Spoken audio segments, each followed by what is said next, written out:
જ એમને અરવલ્લી પોલીસે જ્યારે જેન કાજલબેનના માતા પિતા એમની જ્યારે એફઆઈઆર નોંધાવા ગયા ત્યારે એમની લઈ લીધી હોત તો આ દુષ્કર્મ થાત નહીં, પણ જ્યારે એમની જ્યારે ફરિયાદ ના લીધી ત્યારે આ દુષ્કર્મ થયું છે.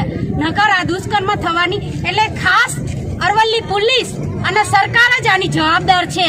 જે આ દુષ્કર્મ થયું એની જવાબ ખાતે જે કાજલબેનને બનાવ બન્યો છે એની આત્માની શાંતિ માટે અમે સૌ લોકોએ ધાંગધ્રામાં બહુ મોટી સંખ્યામાં રેલી અને કેન્ડલ માર્ચનું આયોજન કરેલું છે.